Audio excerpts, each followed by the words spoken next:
Et bienvenue dans le Checker de la Tech. Le Checker de la Tech, qu'est-ce que c'est? Le Checker, c'est tous les mardis des infos, des invités, de la musique, de l'ambiance et une bonne dose de plaisir. Et tout ça sur le thème de l'innovation en région Centre Val-de-Loire. Bonsoir à tous, je suis Pascal, je suis le troublion qui va vous faire découvrir un petit peu l'innovation de cette région. Il y en a beaucoup, croyez-moi. Et ce soir, nous allons avoir un invité qui justement va vous raconter son parcours qui l'a mené jusqu'à Châteauroux. Il s'appelle Vaitois, on le retrouve dans quelques instants.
Alors je vais vous parler un petit peu du sommaire. Ce soir, on parlera d'un bus numérique dans le Cher. Nous parlerons aussi de la semaine des métiers du numérique à Bourges et de je l'ai raté celle-là. De l'Industrie Lab à Orléans. Mais tout de suite, notre invité, Vaitois, il est là. L'invité du Checker. Bonsoir Vaitois, on va essayer le micro quand même, ça va? Test, bonsoir. Voilà, bonsoir. On fait le test du micro, tout va bien. Alors, Vaitois, déjà on a un prénom qui n'est pas très berrichon, ni Castelroussin, ni de la région Centre a priori. Ouais, non, c'est un prénom assez atypique, parce que Il est originaire de la Polynésie française, donc de Tahiti. Ah oui, c'est loin du Berry, ça. Et je tire mes origines d'une autre île qui est Rapa, qui est beaucoup plus au sud de Tahiti, dans l'archipel des îles australes. Et donc je fais un petit coucou à tous les Polynésiens de Tahiti qui peuvent nous regarder. Donc Yorana on en a croisé quelques-uns ici. Hein, donc il y en a qui étaient venus au Sanchichi, puisque nous sommes toujours au Sanchichi. Hein. Merci Nicolas pour ton accueil d'ailleurs. Alors, Veille-toi, oui. Qu'est-ce qui t'a mené à Châteauroux ? À Châteauroux, bon déjà c'est une très très longue histoire. Ça a démarré l'année dernière. Donc j'avais envie de venir m'installer en France. Et donc j'ai sauté le pas. Je suis arrivé en France en 2018, octobre 2018, c'est ça. C'est pas si vieux en fait. C'est pas si vieux, ouais, ça fait à peu près déjà un an, 3 mois. Et déjà, pourquoi la France ? Qu'est-ce qui t'a attiré tout de suite vers la France ? D'abord, c'était plus l'Europe, mais après, je me suis dit, la France pour un pied-à-terre, c'est beaucoup plus facile. Au niveau de la langue, au niveau de la barrière de la langue. Et donc, je me suis installé à Paris. Et donc, j'étais à Paris pendant 4 mois à peu près. Et après, je faisais des start-up week-ends parce que... on viendra à l'innovation. Voilà. On viendra à l'innovation. Mon hobby un peu, c'est l'entrepreneuriat. Et donc, avant de partir de Tahiti, j'ai regardé un peu sur Internet ce qu'il y avait en matière d'entrepreneuriat. Et j'ai vu qu'il y avait des start-up week-ends qui se passaient sur la métropole. Et donc, je me suis dit, ouais, pourquoi pas essayer.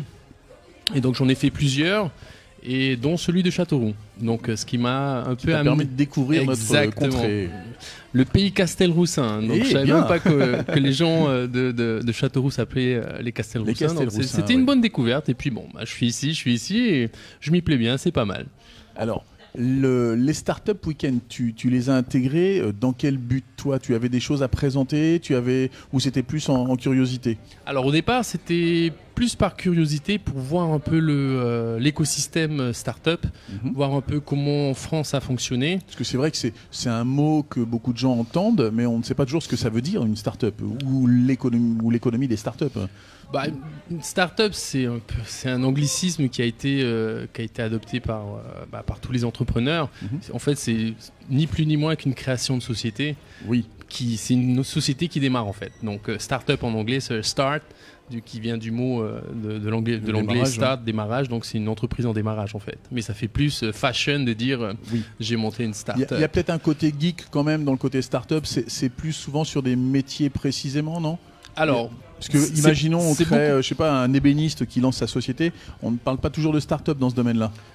On peut dire qu'il crée une start-up s'il y a son modèle économique est innovant et disruptif et il apporte une plus-value à son métier. À son métier, voilà. Des choses qui révolutionnent, qui se démarquent complètement du métier ordinaire d'ébéniste. Il y a quand même cette connotation-là dans le côté start-up. Exactement.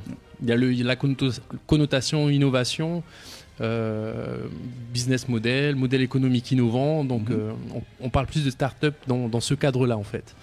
Alors, j'ai compris que tu avais voulu intégrer les week-ends de start-up au départ pour découvrir, mais tu avais quelque chose dans la tête à présenter. Tu avais déjà des idées ou c'était vraiment comme ça ? La plupart des start-up que j'en ai fait 5 au total. Et la plupart des startups, j'ai pitché une idée. Donc, pitcher, encore un anglicisme qui veut dire présenter une idée. On va parler anglais ce soir. Ouais.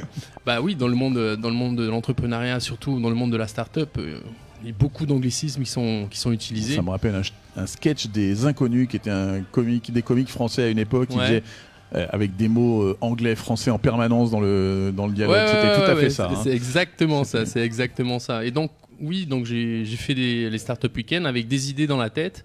J'ai été sur les podiums sur certains, 2e place, 3e place, et dont celui de Châteauroux. Juste avec des idées en fait, uniquement, oui, alors, sans la réalisation des choses. Le principe du startup week-end, c'est on vient avec une idée. En fait, on doit combler un besoin avec une idée et on essaie de constituer une équipe de personnes. Avec des gens qui ne se connaissent pas sur place en fait. Exactement, sur place on ne se connaît pas. Donc on pitch son idée pendant 1 minute et on essaie de convaincre les personnes de rejoindre son projet. Son équipe, sa team. Sa team, on constitue sa team sur le moment. Et pendant 54 heures, donc ça démarre le vendredi soir et ça se termine le dimanche soir. S'endormir beaucoup, a priori. S'endormir beaucoup avec beaucoup de café. Ouais. Donc on essaie d'élaborer l'idée, de trouver un business model viable. Et à la fin, on doit présenter pendant 5 minutes le projet qu'on a. Sans prototype réellement, on est d'accord. On est obligé quand même de fournir un prototype, mais la version 1 du produit, quoi. Avant que ça soit une version réellement. Exactement. On est quand même obligé de produire une version bêta, on va dire, du produit qui émanant de l'idée. Pour convaincre les jurys. Des fois, parmi le jury, on a des futurs investisseurs. Oui, c'est l'intérêt malgré tout. Exactement. Ça me rappelle une émission qu'il y avait en France avec un animateur très connu qui s'appelait Bernard Tapie. Ah oui. Qui créait comme l'ai ça. Vu cette émission. Voilà, Exactement. On appelait ça. Je ne sais plus le nom d'émission d'ailleurs. Ouais. Et en fait, l'espace d'une soirée en prime time, ils réunissaient comme ça des investisseurs, des créatifs et tout ça, et arrivaient à créer une société en une soirée en fait à la télévision, ce qui était quand même plus compliqué. Du coup. Bien sûr. Et puis en direct. Ouais, je me rappelle très très bien de ces émissions-là. Ambition, ça s'appelait. Ambition. Ouais. Et je trouvais que c'était, pour l'époque, c'était très, très précurseur. Très novateur, c'est clair. Et non, c'était une émission qui était super sympa. Et donc, le Startup Weekend s'inspire un peu. Voilà, c'est un peu ce concept-là. Exactement. Et il y a combien d'équipes, en gros, qui peuvent s'affronter sur un week-end ? Alors, le maximum de participants, on est sur à peu près 60 à 80 personnes. Donc, alors, personne, mais ça ne veut pas dire de nombre d'équipes. Alors, le nombre d'équipes, ça varie en fonction du nombre de participants. Minimum, on est à 6 équipes. Ouais. Et maximum, on peut aller sur 10-12 équipes. Ah, ça fait quand même du monde qui doit gros. Ça va faire une fourmilière tout le week-end. Oui, tout le week-end, c'est impressionnant parce que pendant 54 heures, on ne voit pas le temps passer. C'est une ambiance tamisée peut-être la nuit pour éviter le stress, non ? Non, pas justement, plus. Il y a des petites coupures le samedi et le dimanche matin pour justement ne pas trop se focaliser, enfin pour évacuer un peu le... Oui, parce que le corps humain doit souffrir. Ah donc, il souffre beaucoup, je confirme. Et le cerveau aussi. le stress, c'est à son paroxysme le dimanche parce qu'on doit fournir justement le PowerPoint avec le business model, le MVP, le produit minimum viable. Oui. Et tout le monde est sous stress. Et franchement, c'est une aventure, c'est une bonne expérience à vivre. Non seulement on se connaît soi, on côtoie d'autres personnes qu'on ne connaît pas. Et ça ne peut être qu'enrichissant. Et toi, qui en as fait plusieurs, il y a des méthodes, moi je me rappelle de certains noms, des méthodes Meurice ou des choses comme ça qui sont utilisées dans ces projets-là. Alors, les méthodes Meurice, c'est plus pour de la programmation. Voilà, oui. Pour de la programmation. Alors, il y a des méthodes qui sont appliquées, enseignées, comme par exemple le business model Canva. Oui, au Canvas. Voilà, qui a été écrit par Austin Wilder. Peut-être. Je confirme. Si tu le dis. Je confirme. C'est Alexandre Austin Wilder. Donc ça, c'est une méthodologie pour pouvoir élaborer pour organiser le projet. Exactement. Pour pouvoir avoir en fait une vision de ce que l'entreprise va être, comment elle va distribuer son produit, quel va être le segment de marché, les canaux de distribution. En fait, c'est vraiment une image globale de la société avec le produit qui est proposé et voir en fait si les hypothèses que l'on a émises sont bonnes, quoi. Sont viables. Sont viables, voilà. Après, il y a d'autres outils comme l'UX design.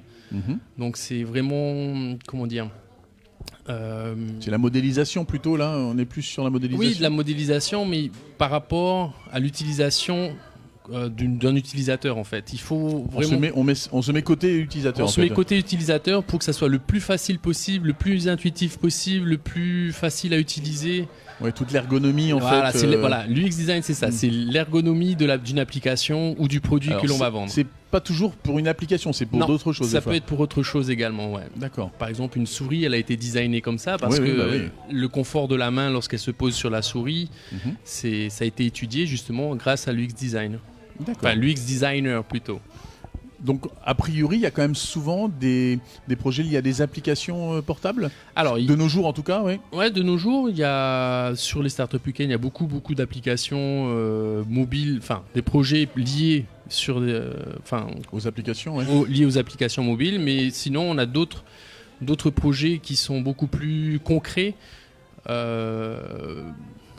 je sais pas moi, des tablettes connectées, des jeux connectés, de l'IoT, les objets connectés. Oui, l'Internet of Things. Voilà, objets, ouais.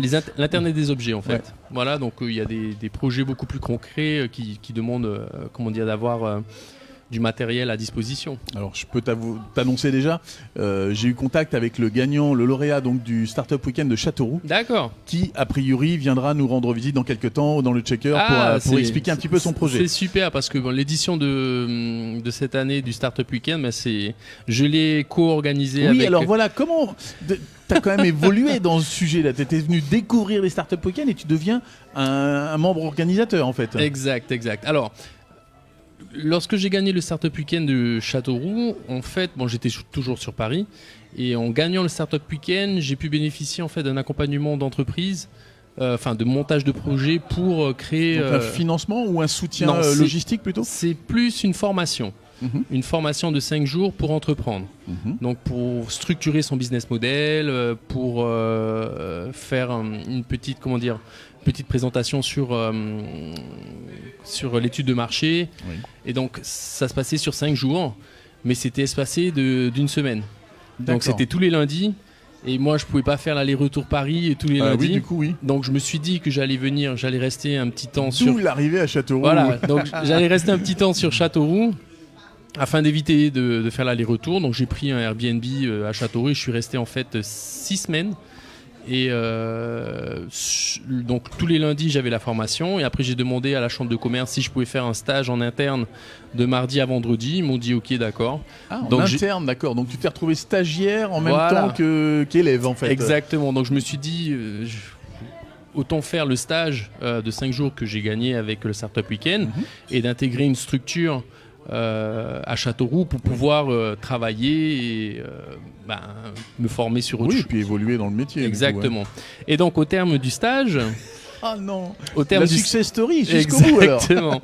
Donc au terme du stage, la chambre de commerce m'a demandé si je voulais pas continuer en CDD à la chambre de commerce. Et donc voilà pourquoi j'ai atterri à Châteauroux. Tu deviens membre organisateur grâce à ta participation. Exactement. En fait. Donc, c'est beau, hein. Ouais, donc j'ai co-organisé avec ma collègue l'édition de cette année.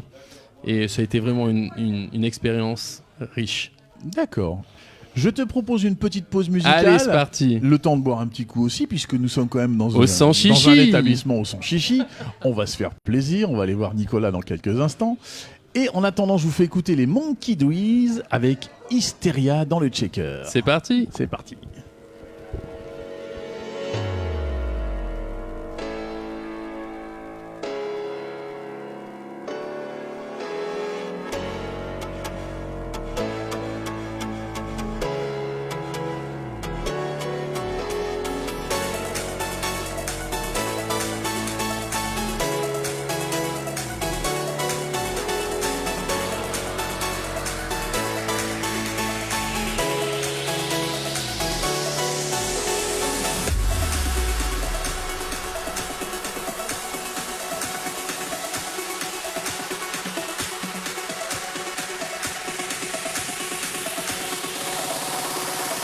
Hysteria.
L'invité du checker.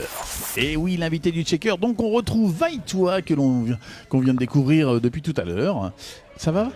Ouais, ça va. Tu vois, c'est à l'aise. Hein. Mais oui, ça Voilà, va, ça va. On est là pour parler d'innovation, donc Exactement. on se sent à l'aise généralement. Mais oui. Alors, donc tu te retrouves à la CCI de Châteauroux, Ouais. à organiser, les startups. Plusieurs événements, dont le Startup Weekend.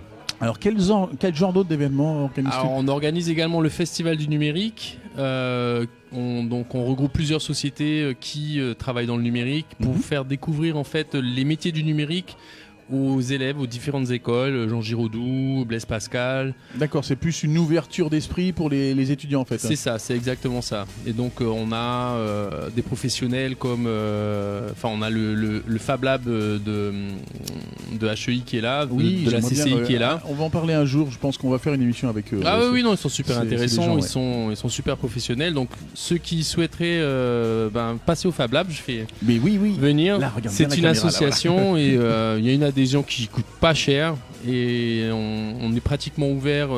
On est ouvert le mardi, jeudi et le samedi matin. Donc n'hésitez pas à venir jeter un coup d'œil et puis on vous montrera ce qu'on peut faire au Fab Lab. Le petit côté pub, c'est important. Bah oui, parce que c'est le genre de structure qui aide énormément les projets à débuter en fait. Ouais, puisque, exactement.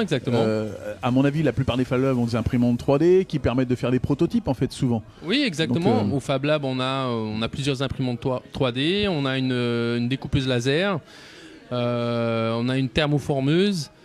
Et on a tout plein de logiciels pour utiliser ces outils-là. On travaille également sur Arduino pour les projets électroniques. pour les projets électroniques, La domotique. la domotique, les objets connectés. Donc on met en place des projets communs et on essaie de les faire aboutir.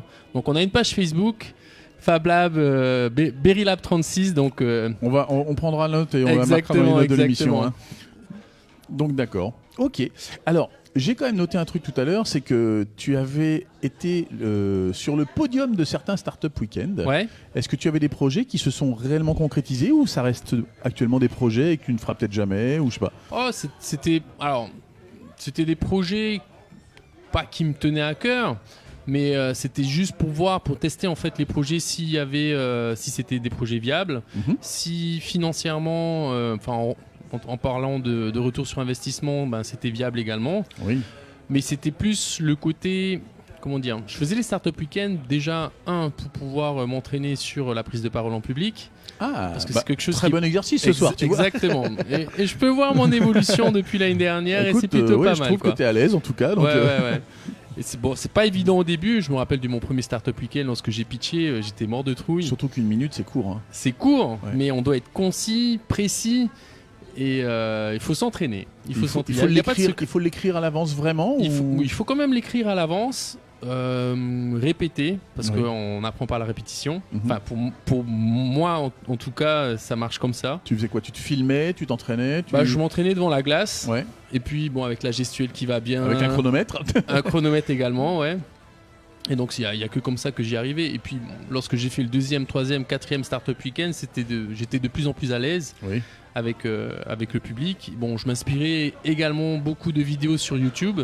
Oui, c'est vrai qu'on voit beaucoup de projets comme ça filmés. Mais c'était toujours le même projet que tu présentais ou non, tu essayais j'avais plusieurs idées en fait. J'avais plusieurs idées. Oh, t'es quelqu'un de bourré d'idées en fait. Tout comme toi. Mais un petit peu, mais bon, moi j'essaie de présenter les idées des autres en fait. C'est pas mal déjà, c'est une très bonne idée le shaker. C'est une idée, oui. Ouais, exactement. Mais crois-moi, on en a d'autres des idées qui arrivent. Ouais. On parlera pas d'innovation, mais sur d'autres sujets. D'accord. Le Berry va être à l'honneur dans quelques temps. Non, mais c'est clair, c'est bien. C'est une émission comme la tienne. Je pense que c'est super important de faire connaître en fait les différentes parties prenantes dans le Berry pour les faire connaître, parler d'innovation et rayonner quoi. Et je pense que tu l'as découvert en découvrant le Berry, il y a plein de talents. Ah oui. Il y a plein de choses. Alors, on essaye de les faire connaître. Ouais, voilà. Donc, je pense que ton émission est un bon moyen de fédérer toutes ces personnes-là et de créer des liens, des contacts également quoi. Donc alors, je pense que. Comment vois-tu ton avenir dans le Berry, toi? Ou dans le Berry ou ailleurs d'ailleurs. ton avenir dans ces métiers du numérique? Moi, je me vois entrepreneur déjà. T'as tellement de projets à priori. J'aime bien ce que je fais à la chambre de commerce. Honnêtement, c'est super intéressant, c'est super prenant. Mais j'ai ce petit profil, cette petite âme d'entrepreneur. J'aime bien, comment dire, rencontrer des gens qui sont un peu, qui pensent un peu comme moi, innover, créer. Et je pense que déjà, faisant partie de la chambre de commerce, ça m'a ouvert beaucoup de portes. Oui, et puis ça t'ouvre les yeux aussi sur des choses qui existent. Exactement, donc je suis au cœur vraiment de l'économie, donc je sais ce qui se passe un peu autour. Je rencontre des personnalités qui font partie du tissu économique local. Et donc pour ça, je remercie la chambre de commerce d'avoir intégré. Tu parles d'économie. Dans un Startup Weekend, par exemple, les financiers, les investisseurs, vous en discutez durant le week-end ou vous le voyez qu'à la présentation de votre projet à la fin? C'est-à-dire est-ce que vous avez des investisseurs qui participent à vos équipes? Non, on n'a pas d'investisseurs qui participent aux équipes. En fait, les investisseurs, normalement, ils viennent le dimanche lors des pitchs finaux. Voilà. Et donc, on a parmi les membres du jury des fois des entrepreneurs et parfois dans le public d'autres personnes qui viennent pour regarder les pitchs et potentiellement donc durant tout le week-end, tout le boulot que vous préparez, vous n'avez aucune idée du réel intérêt que ça peut avoir pour les investisseurs en fait. Non. C'est plus une idée, une envie. Alors la modélisation après, vous aide. Oui. Après, ça dépend comment on le présente. Ça dépend si on croit en son projet et qu'on voit que le projet est viable. Le fait de le présenter pendant 5 minutes, pour attirer l'attention de l'investisseur, tout est là, quoi. Et de toute façon, après les pitchs, on a un cocktail final. Les futurs investisseurs. Il y a des discussions qui se font en off, en fait. Donc ça permet de réseauter autour du cocktail et d'aller vers les différents contacts. J'imagine que certains projets qui n'ont peut-être pas été lauréats, par exemple, sont financés discrètement par derrière. Ils peuvent. Même si et les lauréats peuvent ne pas réussir à sortir leur projet, par exemple. Exactement. Il y a peut-être, par exemple, quelqu'un qui n'a pas été sur le podium. Ou un investisseur se dit mais ce projet-là, il a du potentiel. Je peux peut-être m'approcher de ces personnes-là en off pendant le cocktail et leur dire moi je crois en votre projet, je suis prêt à mettre pour démarrer 10 000 euros. Je suis actionnaire dans la boîte, mais par contre il me faudra me fournir des résultats, quoi. Oui. Mais ça s'est déjà démontré, ça s'est déjà prouvé lors de Startup Weekend. Il y a des boîtes qui se sont créées et qui ont réussi. Qui ont bien réussi, grâce à ça en fait. Et le fait d'arriver sur un Startup Weekend avec un projet, une idée, quelque chose, je dirais c'est une locomotive pour l'équipe. Mais l'équipe, elle peut être composée par exemple de gens qui savent faire de l'informatique, des choses comme ça, qui n'ont pas d'idée peut-être? Ah oui, il y a des personnes qui viennent au Startup Weekend qui n'ont pas forcément d'idée, qui sont là pour intégrer des équipes ou pour vivre l'expérience Startup Weekend. Et qui sont juste là pour apporter un savoir-faire en fait. Exactement, ils apportent leurs connaissances dans le domaine marketing, dans le domaine business, dans le domaine de l'informatique, de la conception d'applications, dans l'Internet des objets, dans la programmation. Avec pour eux l'idée de faire partie de la future entreprise quand même. C'est pas juste pour le week-end, ils ont quand même souvent l'envie de faire partie de l'entreprise après, non? Il y a différents profils, il y a des personnes qui viennent pour pouvoir intégrer des équipes et si jamais le projet leur plaît, continuer à développer avec le porteur de projet. Il y en a d'autres qui viennent uniquement pour l'expérience et après ils se disent c'était une super expérience mais j'ai déjà un boulot à côté. Parce que on va pas dire que c'est un rendez-vous de chômeurs dans ce cas-là, puisqu'il y a quand même des gens qui ont déjà un boulot, qui viennent pour participer le côté fun, c'est ça. Mais qui peuvent ne pas être disponibles après en fait. Oui, ils peuvent ne pas être disponibles et puis de toute façon, une fois que le Startup Weekend se termine, les équipes restent en contact et après ça se définit après. Les gens qui veulent continuer disent non, moi je ne veux pas continuer parce que j'ai un boulot à côté, mais je reste à côté si jamais vous avez besoin de moi pour dépanner d'un truc, il n'y a pas de souci, quoi. Et tu as déjà vu des gens qui ont tout lâché pour un projet qu'ils venaient de découvrir? Oui, bien sûr. Qui avaient déjà un métier et tout, qui ont dit je démissionne et je fais le projet avec vous? Alors, ceux qui travaillent, peut-être pas. Mais les étudiants, Oui, les étudiants plus facilement peut-être. C'est plus facile pour les étudiants parce qu'ils n'ont pas de charges, ils vivent encore chez papa-maman. Bon, ils ont leurs études à mettre en face de la balance. Exactement. Mais c'est beaucoup plus facile pour les étudiants de se lancer à fond sur un projet que des personnes qui ont déjà un travail, une vie de famille, des emprunts, donc c'est beaucoup plus compliqué. Dans mes petites lectures, l'année dernière, j'ai lu la biographie d'Elon Musk. Ah, je le connais très bien. Pour moi, est un start-upper de folie. C'est une référence. Et de mémoire, il est arrivé à une vingtaine d'années aux États-Unis et avec son frère, ils ont cherché il a quitté l'Afrique à boire du des Sud. cafés. D'ailleurs, on est dans un bar, à boire des cafés avec des grands entrepreneurs. Pour les rencontrer, pour discuter avec eux en fait. Pour discuter, pour qu'ils soient leurs mentors en fait. Voilà. Donc on est un peu sur ce genre de choses-là, en fait, de réunir comme ça des talents, des investisseurs, des équipes, en fait, pour réussir à monter le projet derrière. Ouais, bien sûr. Ouais, c'est vrai que Elon Musk, j'ai lu aussi la plupart de ses bouquins et que c'est une inspiration pour tout entrepreneur. Bah oui. Et franchement, ce qu'il a réalisé, waouh quoi. C'est vrai que les gens connaissent par Tesla actuellement, Ouais, Tesla, SpaceX, mais il a aussi monté PayPal, cofondé PayPal. cofondé PayPal à l'origine, qu'il a revendu avec Donc, la PayPal Mafia, c'est vraiment des avec gens tout, qui tout ont le groupe. une idée.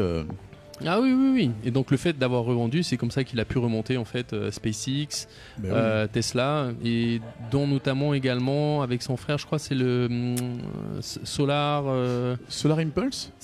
Non, c'est pas Solar Impulse. Enfin, une société de panneaux solaires. Ah de oui. Oui, parce photovoltaïque. Il y a une logique de recharge des batteries, Exactement. puisque les voitures sont électriques. Exactement. Voilà. Par contre, il a a priori fait un livre blanc pour le Hyperloop. Oui. Qu'il a mis à disposition Ah de tous ceux qui voulaient se lancer dans l'aventure. Exactement. Je trouve que c'est quand même beau. Il l'a mis en libre accès. En libre accès, voilà. Tout le monde pouvait télécharger les plans et tout. Voilà, pour se lancer dans l'aventure. Exactement. Je sais qu'il y a une société sur Toulouse qui en fait partie apparemment. Donc, donc voilà. Mais il y a l'Hyperloop de Abu Dhabi à. Il y a déjà des projets en route, oui. Mais il y a la ligne qui va s'ouvrir. Voilà, Avec, avec Dubaï. Qui a servi de Dubaï, test. Dubaï Abu Dhabi va être ouverte. La ligne va être ouverte, va s'ouvrir cette année, fin d'année, je crois. Oui, le financement est là-bas. Ah, oui, les rois du pétrole, comme on dit. Ça t'attire ce genre de projet C'est trop gros pour toi, peut-être. Après, il faut savoir rêver. Il a rêvé. Oui, non, bien sûr. Lorsqu'il est parti de l'Afrique du Sud, il avait 20 ans. Il a tout quitté pour aller s'installer aux États-Unis. On est d'accord que dans l'esprit start-upper, il faut savoir tout quitter. Ah oui, il faut savoir prendre des risques. Et lui, il a pris d'énormes risques. Il faut pouvoir poser les valises et partir direct. Exactement. Depuis le départ, il savait ce qu'il voulait et il a mis aucun frein devant lui pour accomplir ce qu'il voulait. Donc, à partir de ce principe, tout est possible. Donc, tu ne te mets aucun frein Qu'est-ce qui te retiendrait sur le fait de ne pas se lancer dans un projet, à part un projet où tu ne crois pas, mais un projet où tu crois, qu'est-ce qui te retiendrait? Alors, moi, ce que je cherche lorsque je crée un projet, c'est d'avoir des personnes en fait, qui ont la même mentalité et la même folie que moi. J'ai pas encore trouvé ce genre de personnes. Si, il y en a. Oui, il y en a. Je fais appel. N'oubliez pas, il s'appelle Vaille-toi, il est à Châteauroux dans l'Indre. Parce que tout seul, j'en ai monté des projets à Tahiti. Tout seul, c'est pas évident. On consomme beaucoup d'énergie à monter le projet et on met beaucoup plus de temps. Alors que lorsqu'on est 2 ou 3, la synergie est complètement différente. Et cette peur de se faire voler un projet quand on est plusieurs, on la règle facilement? Il faut plus avoir cette peur-là parce que on est, je sais pas combien de milliards de personnes sur cette planète. Il y a forcément une personne de l'autre côté de la planète qui a la même idée que toi. Qui a la même idée en même temps. On me l'a toujours dit ça, oui, c'est clair. Si tu la gardes, quelqu'un ailleurs va la concrétiser. Tu vas dire merde, c'était mon idée. Pourquoi je l'ai pas mis en place, je l'ai pas concrétisé. Alors moi je pars du principe que si j'ai une idée, je préfère en parler pour avoir un retour déjà.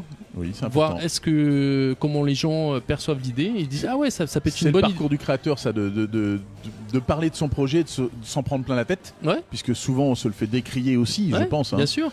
Et ça permet de réajuster. Ça s'appelle le Lean Startup. Voilà. On a dit qu'on parlerait anglais ce soir. Un nouveau bouquin de Eric Rice. Ah, on va faire dans la bibliothèque ce soir. Non, très bon livre. Ouais. C'est l'itération d'idées. Tu as une idée, tu te dis peut-être que c'est une idée qui est viable à ton sentiment personnel, mais lorsque tu le dis à d'autres personnes, on dit ah ben non il y a ça, moi je vois plutôt comme ça. Ah non, mais c'est mieux comme ça, mais si tu le fais comme ça, tu vas peut-être te planter comme ça. Et donc ça te permet d'avoir un retour d'information. Multiplier comme ça les retours. Ça te permet d'avoir un retour d'information sur ton idée principale et d'itérer en fait ton idée au fur et à mesure. Alors je sais qu'actuellement, il y a de plus en plus de sociétés, par exemple, qui pour lancer des projets font, je suis en train de chercher le nom du site internet, KissKissBankBank ou ce genre de site-là en fait. Du financement participatif. Oui, les financements participatifs. Qui leur permettent d'avoir un retour sur leur projet en même temps. C'est-à-dire d'avoir plus le financement est efficace, plus ça les aide dans leur création. Déjà financièrement, Ouais. hein, mais aussi sur les commentaires qu'ils peuvent en recevoir. Oui, mais sur KissKissBankBank, enfin sur les plateformes de pré-participatif, il faut quand même que le projet soit assez poussé et élaboré pour pouvoir proposer un produit.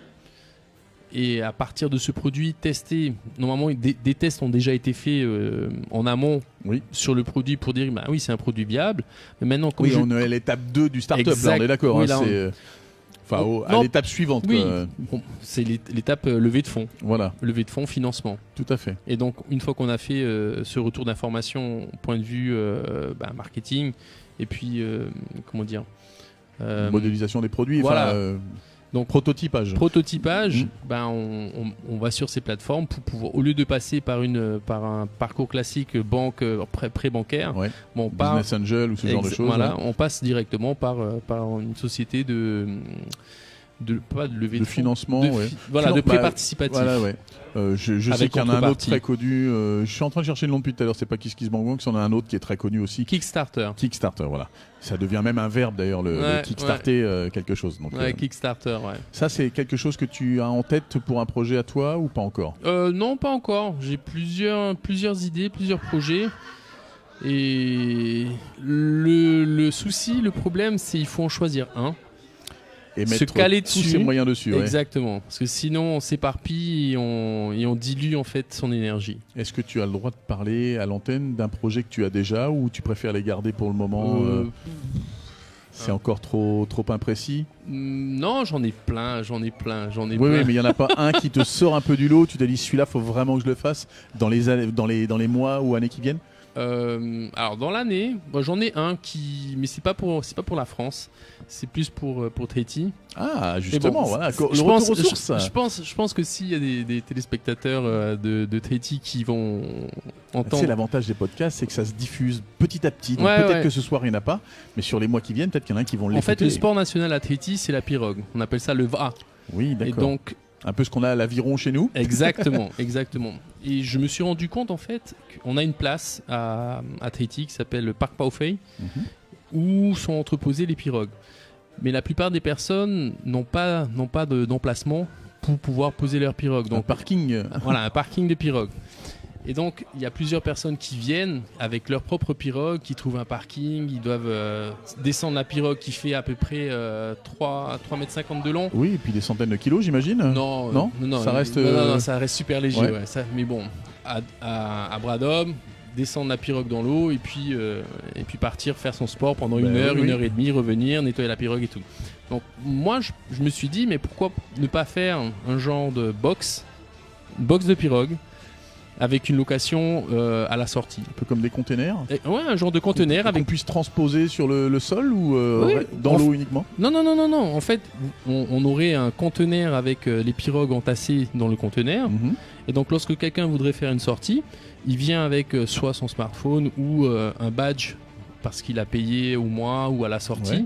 où il est crédité directement. Il badge, la porte s'ouvre, il sort la pirogue et il va veux faire son sport. Uberiser la pirogue. Exactement, c'est ça, c'est ubériser le D'ailleurs, sport de la j'ai pirogue. quoi. pas de détails. Je suis passé sur Paris cette semaine et je vois des trottinettes partout. Ah oui, Alors, Il y en a partout. Line 5, quelque chose comme ça. ah, je me rappelle plus. Line Guy- 5, Guy- alors ouais. j'ai pas vu marqué Uber, parce que je sais qu'Uber est en train d'investir sur la trottinette. Ouais. J'étais impressionné de ça tout de même. Ouais, ouais. Je me rends compte qu'il y en a de Mais plus en plus. il y en a partout. Il y a les trottinettes, les bicyclettes, Alors ce qui est impressionnant, c'est qu'elles sont déposées n'importe où. n'importe hein. où. Ouais. On Il n'y a pas de vraiment parking. Voilà, donc ouais. c'est un peu ce qui est gênant, mais je pense que les emplacements sont prévus Après, à je pense terme. qu'il y aura certainement une législation qui va sortir de tout ça C'est avec, pas, c'est avec- pas impossible, avec hein. le Ne serait-ce gouvernement. que pour quoi. la circulation, parce que ça devient dangereux aussi Ouais. à la vitesse où elle se déplace. Ouais, ouais, Ça, ouais. on s'en rend tous compte sur les trottoirs, ça devient compliqué. Ouais, les ouais, trottinettes ouais, électriques, on en a vu un sur une autoroute à 80 km/h.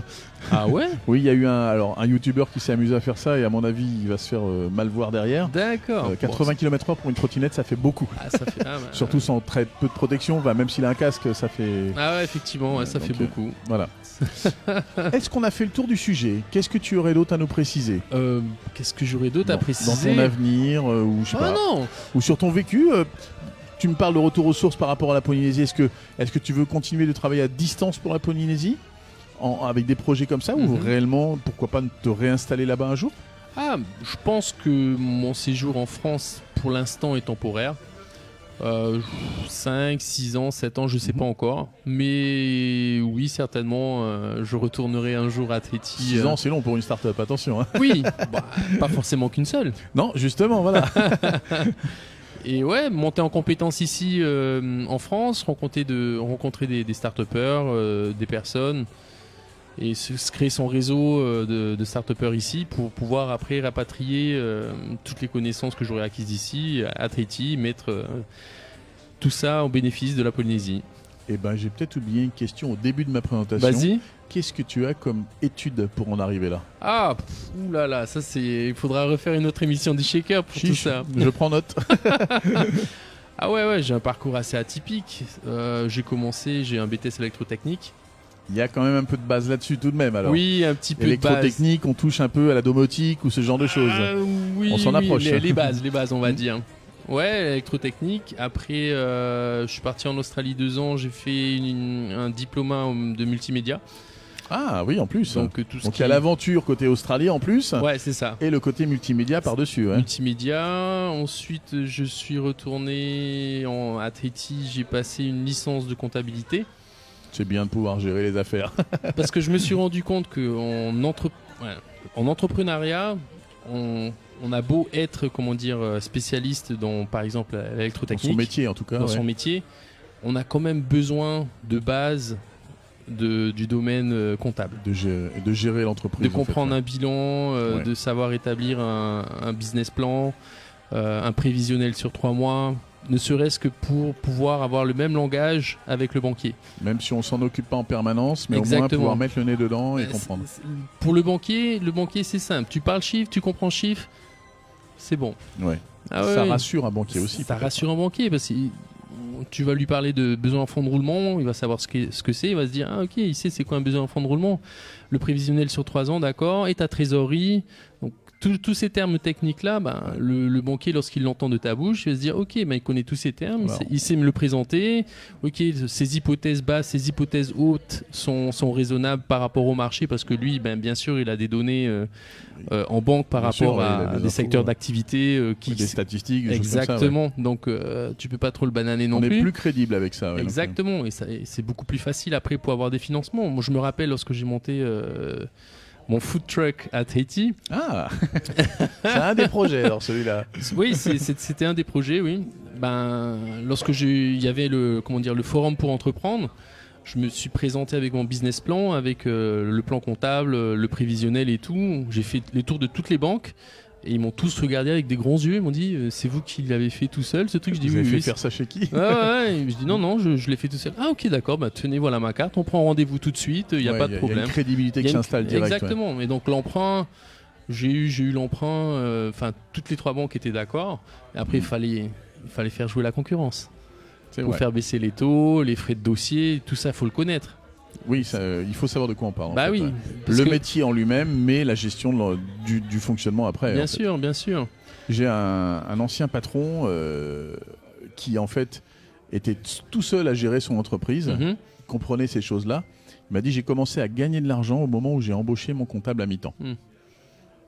Et il a commencé en fait à se délester de toute cette partie-là en fait. Bien sûr. Mais il savait de quoi il parlait quand même. Bien sûr. Et il a commencé à pouvoir être disponible vraiment pour travailler. C'est ça. Parce qu'il n'avait pas cette gestion à faire. Parce qu'il se dégageait du temps. Voilà. Mais par contre, c'est vrai au moins de comprendre comment on pilote l'entreprise, puisque c'est le pilotage après. Bien sûr, c'est le pilotage, c'est le nerf de l'argent, c'est le nerf de la guerre. Oui. Si tu ne peux pas faire ta trésorerie sur 6 mois et qu'au bout de 6 mois tu es sur le fait accompli, tu dis merde, j'ai plus de sous.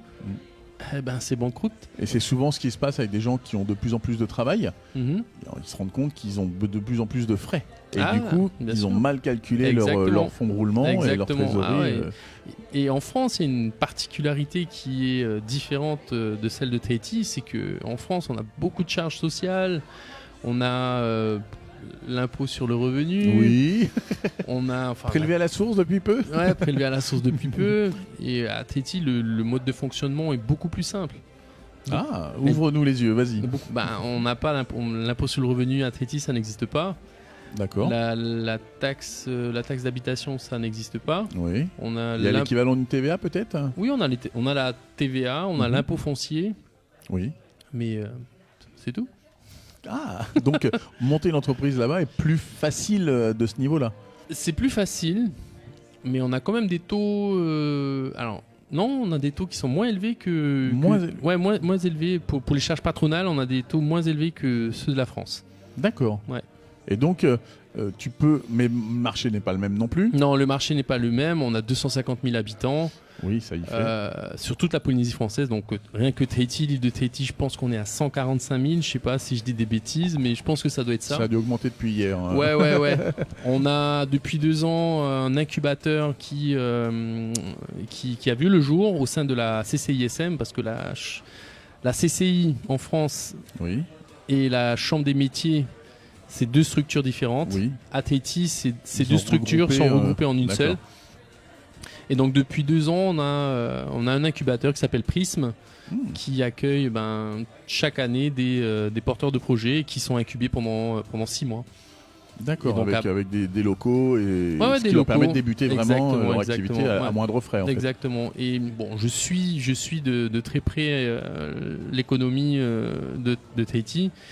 Je suis abonné à la page de la CCI, donc je vois tout ce qui se passe. C'est bien la mondialisation. Hein, C'est pratique. génial, c'est génial, c'est génial. Et je vois que il y a beaucoup de jeunes entrepreneurs qui se lancent dans des projets. Et franchement, c'est Avec des idées vraiment oui, nouvelles, oui, des choses. des idées nouvelles. Et c'est franchement, ça commence à bien bouger. Et on peut que souhaiter que le meilleur pour ces jeunes-là, quoi. Et, Tout à fait. Tu nous mettras quelques liens qu'on puisse partager Ah oui, ces liens-là. d'accord. Il n'y a pas de souci, il n'y a pas de toujours problème. l'occasion de faire connaître. Il y a des gens qui bien ont sûr, envie de je découvrir un petit peu ce qui se fait partagerai là-bas. le lien de Prism, de la Chambre de commerce, Ouais. la CCISM, et vous verrez, ça bouge bien à Tahiti. Bah voilà. Qu'est-ce qu'on peut ajouter d'autre après que tout ça? Qu'est-ce qu'on Tu peut nous as ajouter fait un sacré portrait là. Déjà, merci pour ton invitation. Avec plaisir. Et qu'est-ce que je peux rajouter d'autre? Les Castelroussins sont cool. Un petit mot dans la langue tahitienne. Dans la langue tahitienne, Maruru Yautoporo no Faro Ramai Yohari et Yorana to Tahiti, Yorana to Europa et Tata Tahitima, Maruru Yauto et Yorana. Oh, moi j'ai rien compris, mais ça avait l'air très joli. Ça avait l'air très très bien. Vaïtoua, je te souhaite une bonne soirée, je te remercie bien de ta présence. C'est moi qui te remercie. On va finir au Sans Chichi avec Monsieur Nicolas qui est là pour nous accueillir comme d'habitude avec un grand plaisir. Exactement. Allez, on continue d'avoir un petit peu de musique avec le groupe The Grape, qui est un groupe d'Orléans. Voici Sally dans le Checker.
So that first car down, I know you're sorry, baby, in this desert town. All you wanna do is riding around. Just so better so that first car down.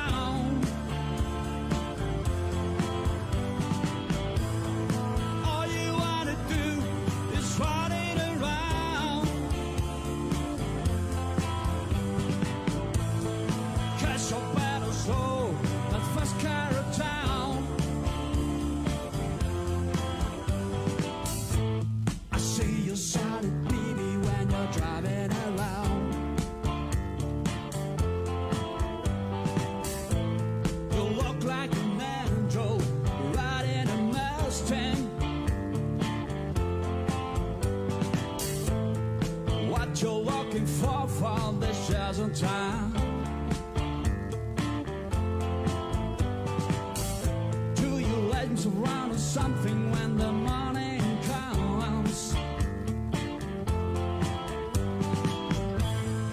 All you wanna do is riding around. Guess you better slow that fast car down. All you wanna do is riding around. Guess you better slow that fast car down.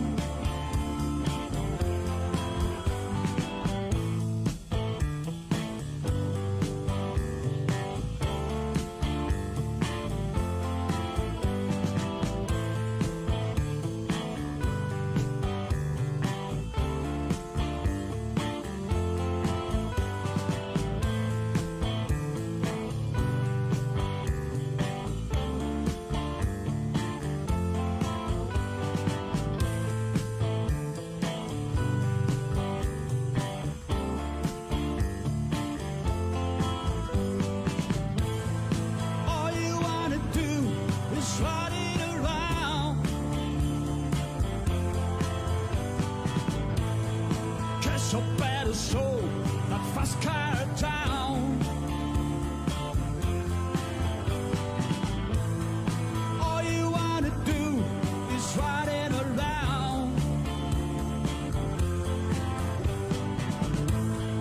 Guess you better slow that fast car down.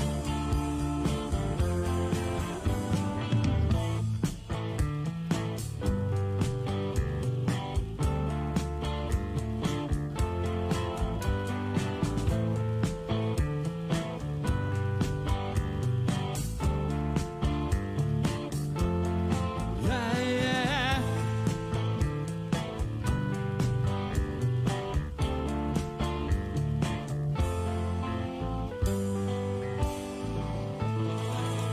Et oui, nous voilà toujours dans les checkers. Donc c'était le groupe Grape, un groupe d'Orléans, ça s'appelle Sally. Innovation. Et oui, l'innovation avec le Cher. Un bus numérique vient d'arriver au service des seniors. Depuis un an, ce bus est financé par des caisses de retraite. Il sillonne les campagnes du centre Val-de-Loire pour initier les personnes âgées isolées à l'informatique. Ben oui, alors parlez-nous. Si vous avez des projets comme ça autour de chez vous, n'hésitez pas à nous tenir au courant dans la page du Checker. Et on va relayer un petit peu toutes ces infos-là. Si vous avez besoin de renseignements sur l'innovation, puisqu'il n'y a pas de raison, on est aussi là pour vous fournir toutes ces petites infos-là. Tenez-nous au courant, dites-nous les problèmes que vous rencontrez sur des coins isolés comme ça, vous auriez besoin d'informations. Et on va se relayer ces petites choses-là. Croyez-moi, on est là pour ça, c'est le Checker. La semaine des métiers numériques, ça se passe à Bourges, c'est Pôle emploi qui organise ça. Et oui, et on recrute actuellement des ingénieurs en informatique. Je vais vous donner plus d'informations dans le détail. Vous envoyez votre CV à la session de recrutement pour la société Abilsen sur des postes d'ingénieur en informatique. Donc, c'est à Bourges-Baudin, c'est au 5B boulevard du Maréchal Joffre, donc 18 000 Bourges.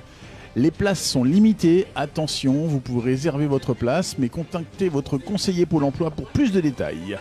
Voilà, ça c'est les petites infos importantes. On n'a pas fini. L'Industrie Lab.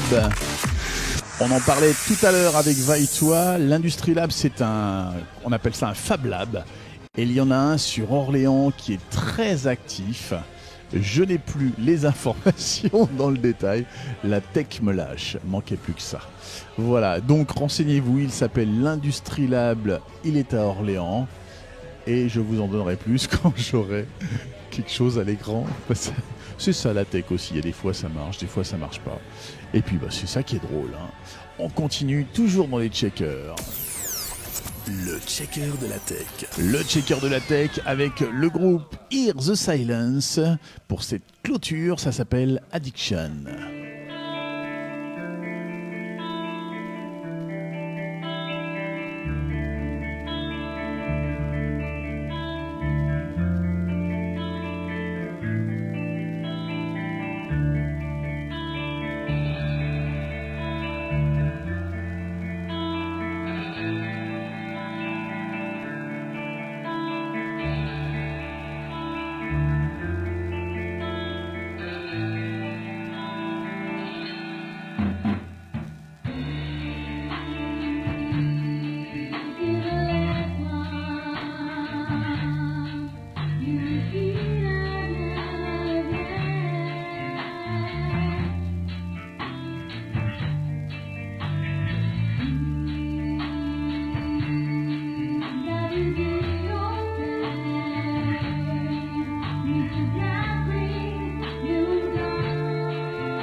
Innovation.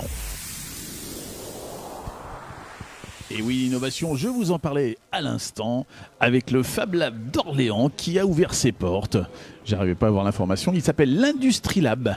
Il consolide l'innovation, donc il est ouvert au cœur du labo. Voilà, puisque le labo est déjà un Fab Lab sur Orléans, mais l'Industrie Lab est là pour permettre aux startups de concevoir et de tester leurs prototypes avant de les industrialiser. C'est tout le concept d'un Fab Lab et c'est justement pour ça que c'est bien. Voilà, arrive à la fin de ce 3e numéro du Checker de la Tech. Je vous rappelle que vous pouvez nous trouver sur Facebook avec la page Le Checker de la Tech. Vous nous trouverez aussi sur YouTube avec la chaîne YouTube qui n'est pas encore en direct live, mais on y travaille. Et je vous souhaite une excellente soirée.